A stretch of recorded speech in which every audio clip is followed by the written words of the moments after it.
Hey there, Trailblazers, I hope you guys are all doing well. So if you clicked on this video, then you're likely pretty curious about the potential rerun banners coming to Honkai Star Rail, and probably want to start planning out how you're going to spend your stellar jades accordingly in order to pull for your favorite unit, right?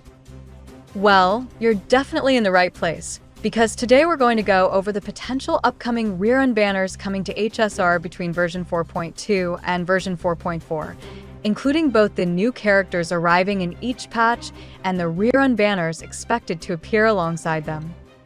But before we get started, just a quick reminder that everything discussed here is based on early info as well as my own personal speculation, so nothing is officially confirmed yet, and things can still change before these updates actually release. With that out of the way, let's jump right into it without wasting any more of your time.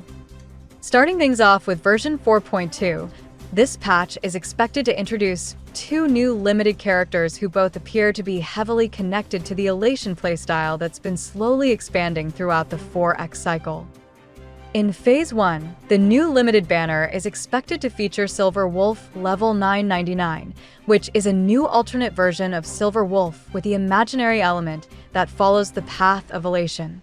From the early information currently circulating, this version of Silver Wolf seems to function much more like a dedicated damage dealer compared to her original version, with mechanics that revolve around building up special punch line stacks in order to charge up her powerful ultimate. Because of that, she could potentially become a central unit for some of the newer Elation-focused teams that players have been experimenting with recently. Alongside her banner in Phase 1, the reruns expected to appear are Sparksy and Castorice. This pairing actually makes a lot of sense when you think about how Silver Wolf 999 is rumored to function. Sparksy has the potential to have amazing synergy with her, thanks to her ability to generate tons of punch line stacks through her skill, which could make her a very natural partner for teams built around Silver Wolf's new kit. If these mechanics end up working the way early descriptions suggest, the two characters could end up forming a very strong core for Elation-based compositions. Castorice, on the other hand, brings a strong damage-focused presence to the banner lineup. For players who missed her original release, this rerun gives another opportunity to pick up a very capable DPS unit who can handle both multi-target encounters and general content quite comfortably. She has remained a fairly reliable damage dealer even after several patches, which is why many players are still interested in picking her up whenever she returns. Then moving into Phase 2 of version 4.2, the new limited banner is expected to feature Evanesha, who is confirmed to be a physical element unit that follows the path of Elation.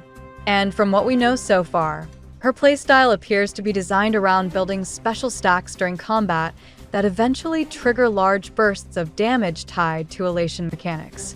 Her kit also includes a finishing style attack that becomes more powerful as enemies become weakened, which suggests that her gameplay loop will revolve around gradually building pressure on the battlefield before delivering large bursts of AoE damage. If that design ends up translating well into gameplay, she could become one of the more unique damage dealers introduced in the 4X cycle.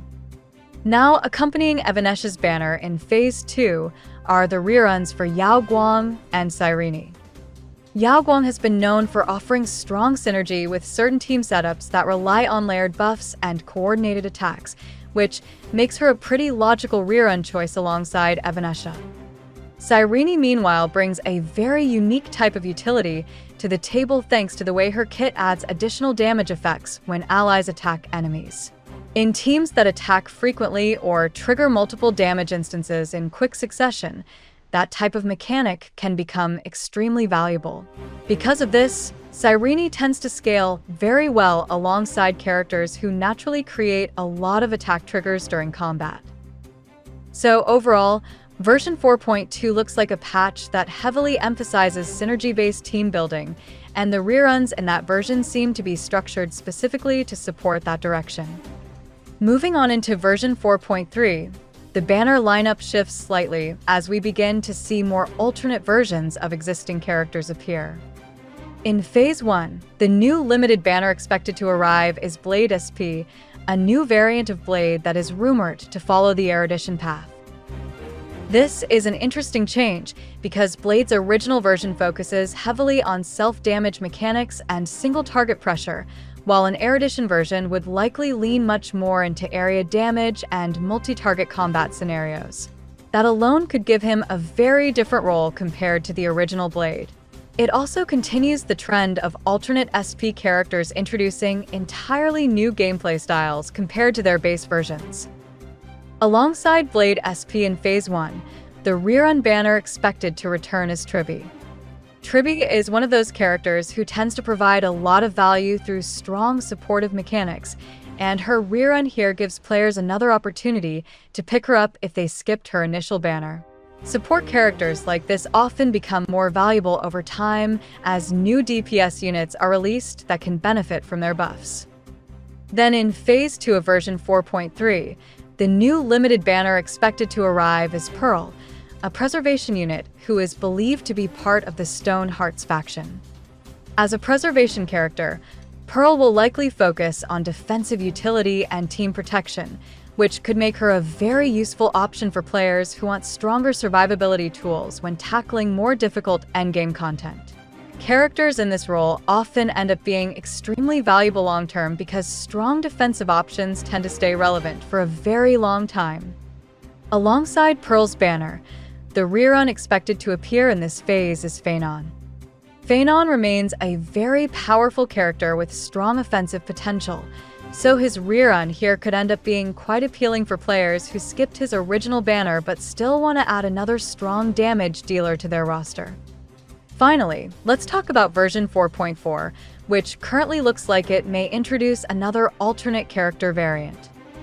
The new limited banner expected here is Himiko SP, a new version of Himiko. SP characters tend to introduce completely new gameplay mechanics compared to their original versions, so it'll be interesting to see what direction Hoyoverse takes with this version of Himiko.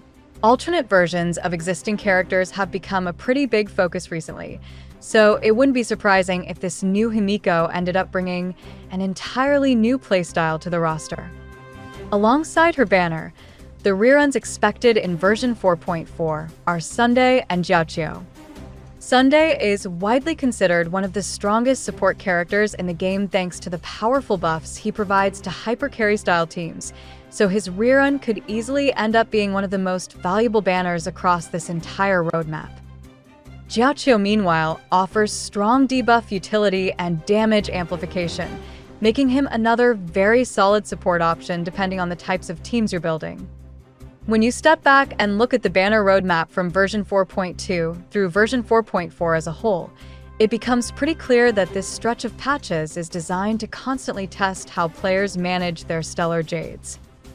Each update introduces new characters while also bringing back several popular rerun units that fill completely different roles across team compositions. Because of that, the best approach here is to take a step back, look at your current roster, and decide which characters will actually provide the most value for your account instead of trying to pull on every banner that appears. Planning ahead and saving for the characters that truly benefit your teams will almost always lead to better long-term results. So that's everything we currently know about the upcoming rerun banners expected between version 4.2 and version 4.4. If you found this breakdown helpful, feel free to leave a like, and don't forget to subscribe if you want to stay up to date with all the latest HSR news and updates. That's it for now, so I'll be seeing you guys in the next video.